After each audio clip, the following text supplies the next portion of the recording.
What's cracking out there, YouTube? Y'all already know how this gonna go. It's your boy 16 to life. Yard down. And before we get started today, I've been forgetting to ask y'all, man, to like and subscribe. Hit that notification bell. That way you will get a notice anytime I drop a video. You know, I'm noticing I got a lot of views, but not a whole lot of likes and subscriptions. So y'all rock with me on that one. Today though, I ain't got a story for y'all. I'm back with another episode of what I call free Game Friday. And what I like to do from time to time is, you know, I like to come out here and supply, or at least try to supply or provide some people out there, some of these younger cats out there, some information concerning the streets, you know. So whether you find this informative or entertaining or a combination of both, this is what I'm trying to do, because I definitely want to reiterate, I'm not glorifying being in prison. I'm not glorifying going to prison. You know, that's just something, that's an experience that's an experience that I went through in my life, and I just come on here to share it with y'all. You know what I'm saying? So I definitely want to make that clear. Now, what I want to say is this here though. A lot of times we have people that we look up to, and we look up to when we out there in the streets. And actually, it's either misguided love or it's no love at all, because any type of person that has true love for you and care about you, he's definitely not going to tell you to do anything that's detrimental to your health, to your well-being, and to your freedom. So, you know, a lot of people get that mixed up, man, when we go to our big homies or our so-called big homies, and they'll tell us to resolve an issue that could possibly lead to either of those three things that I just mentioned, man. So we definitely got to understand that if you really have a person out there that's in the street life, that's caught up, you know, doing anything illegal that can take him away from his loved ones, man, I would strongly suggest you continuously talk to this dude, and you try to slowly encourage him to leave that lifestyle. You know, you got to encourage him. That at this point in time, like I said, I've done 24 years straight on a life sentence, and a lot of people, they'll ask me in my comments, you know, well, basically, what did you do to go to prison? And I just like to say, man, it was some serious street involved activities. You know, I didn't go to jail for definitely passing out no Bibles. And the reason I don't really like to go deep into it is because I have to keep in mind that me going to prison led to people being hurt, people outside of just the person that I created an act of violence on. You know, let's do it like that. And so, you know, we got to keep in mind that, you know, I'm not trying to add fuel to the fire. I'm trying to put the fire out in a way that may be sometimes comedic, but also therapeutic and also informative. So we got to understand that there's always people out there who are affected by our decisions. Not only the people who we get into it with, but also our loved ones. We got to keep in mind, you know, it wasn't until I came home that I realized how deeply affected the people in my life were by my absence. You know, for them to have to live their lives without me, you know, it deeply hurt them in a way that I didn't realize, like I say, until I came home. And certain friends of mine would tell me, man, they would go past my mom's house and she'd be in there sad. You know, she'd always, you know, before I went to prison, I was rapping, so I had some music on some tapes and stuff. And so she'd always, you know, play my music, you know. And like I say, I was gone for 24 years, so she even had no idea if I was ever even coming home. So, you know, we fail to realize that there are people in our lives that we are extremely important to, and our absence causes deep sadness in them, and it causes deep pain for them to come to visit us in prison and have to leave knowing that they may never see us again. Anything could happen in these days and times. And so that's something that we fail to realize. Let me go into another topic that I want to talk about now, especially now, if you caught up out there in the streets, you gang banging, you selling dope, you doing whatever, and you got a girlfriend, and especially if you young and she's young, you know, it's asinine to expect anything out of your girlfriend that you wouldn't expect out of yourself in that same situation. And this is what I'm saying now. You in love with your girl or whatever, right? You 20 years old, you 22 years old like I was or whatever, and you get sentenced to a large amount of time, 15 years, 20 years to life, 9 years, you know. And for you to expect for that woman to stay faithful to you is crazy, because you know, we got to keep it real. As men, we out here, a lot of us, you know, we not faithful to the women that we with when we on the street.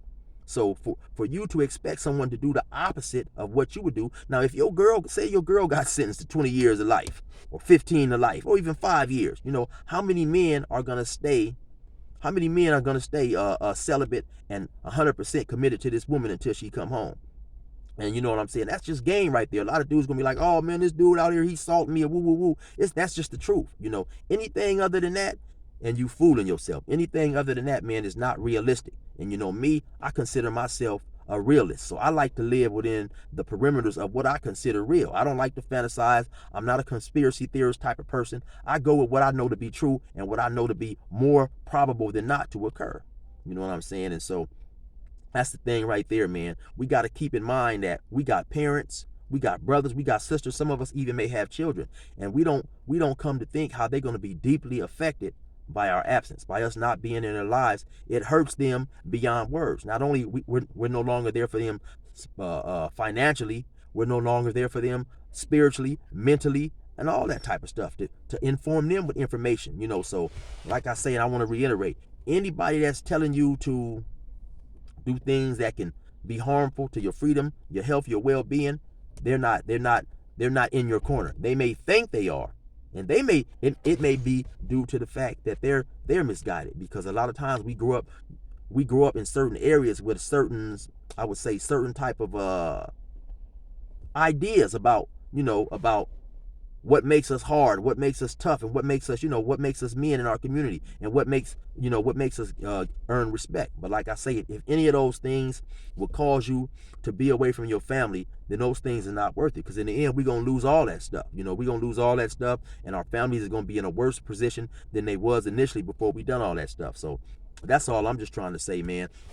It's other things to prison that our homies don't inform us about. You know what I'm saying? Losing relationships. You in prison too long, somebody could possibly pass away. You don't even have to be in prison for a long time for you to pass away in prison, or for something to happen. While I was locked up, I seen about 4 or 5 guys lose their lives. And I'll talk about that.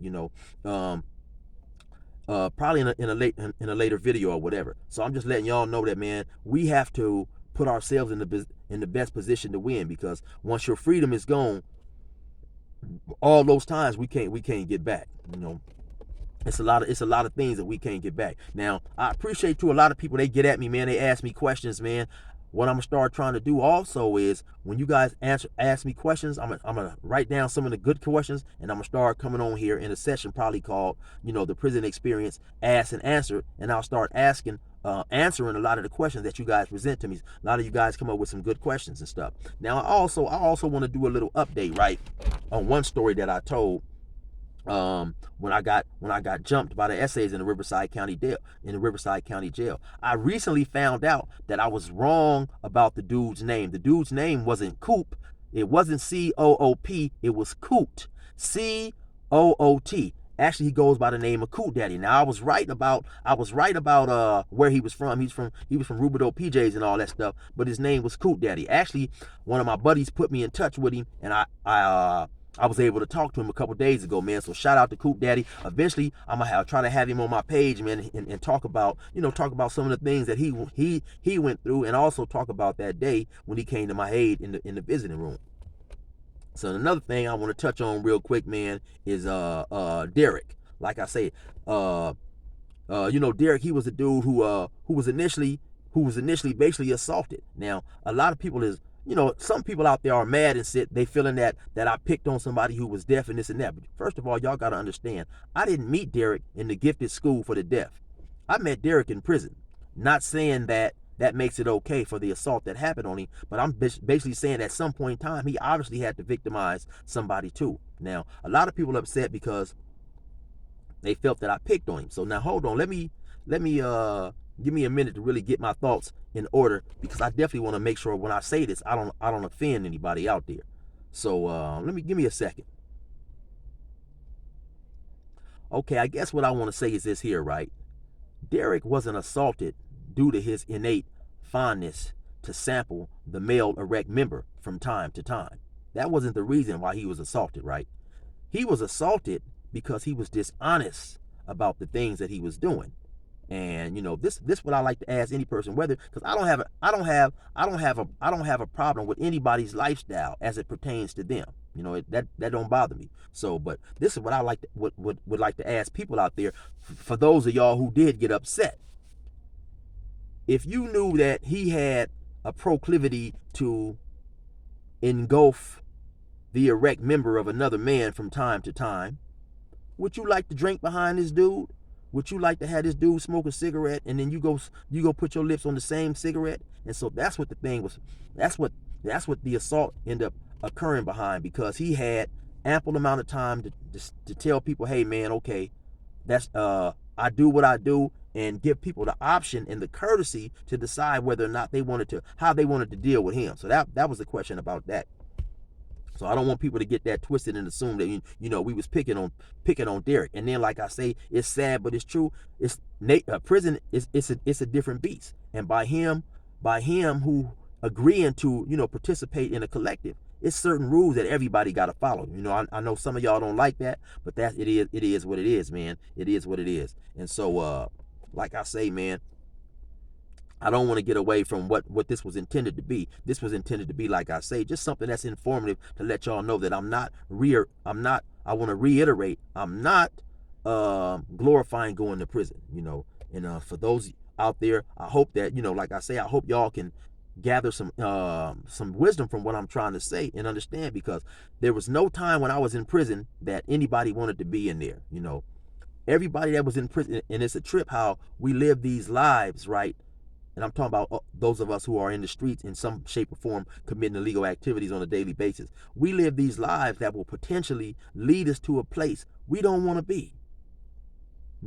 I never, like I said before, I never saw a person ever tell the guards, come back and get me 2 weeks later when it was time for him to parole. I'm hanging out with the homies, and any time spent in prison is wasted time. So, they don't tell you about, being in there, having a loved one pass away, and you can't even attend the funeral. So it's just, I want everybody to know, man. Actually, to be honest, I wish those around me done anything they could to deter me from going to prison for 24 years. Even if they had to turn me in, and I done a little bit of time, as opposed to being away 24 years. I went to jail at 22. I spent basically all my 20s in there. I spent all my 30s in there, and pretty much all my 40s. So what I lost is not even explainable. And that's why, another reason why now, when I get a lot of these dudes making these weird comments and stuff on my page, I try not to even respond, because y'all don't understand. I just feel so happy and so blessed to be back in society. I feel like I'm rich already, and I've gained so much. And also, some of y'all been getting at me in my comments, telling me about being a moderator. Now, see, that's something I didn't know, because like I say, I'm still new to all this shit. So now, when a person get to talking crazy on there, you know what I'm gonna do? Moderate that motherfucker. That's what I'm gonna do. I'm gonna get his ass out of there, and I might start put that on a t-shirt. And I got some merch coming too. But yeah, I may put that on a t-shirt. When a dude go to talking crazy and being disrespectful, I enjoy people that have difference of opinions. I enjoy people who engage me and stuff. And you don't have to agree with me, but of course you don't have to be disrespectful, because I try to keep it respectful, but with everybody. So from now on in the future, when a dude go to talking crazy with all this weird shit, you know what I'm gonna do? I'm gonna moderate that motherfucker. Y'all say it with me. Moderate that motherfucker. So that's what we gonna do, y'all. But check it out. I hope you enjoyed this Free Game Friday. We gonna be back, man. Why don't y'all, if y'all want to, like I say, engage in the comments, man. Y'all can suggest topics for me to come up with. Man, I'm finna do a whole lot with this channel, man. I'm gonna have people that I was in prison with. They finna come, they finna talk. I got one of them, hopefully I got a good friend of mine. Like I say, he was the Asian dude that was there when Lee was attacked. He gonna come and talk about his experiences in prison. He may give y'all a little, his viewpoint of that day also when Lee got attacked. I got a lot of good stuff coming, y'all. Just rock with your boy, man. It's 16 to life. You know what I'm saying? So, y'all stay with me. Resume normal program.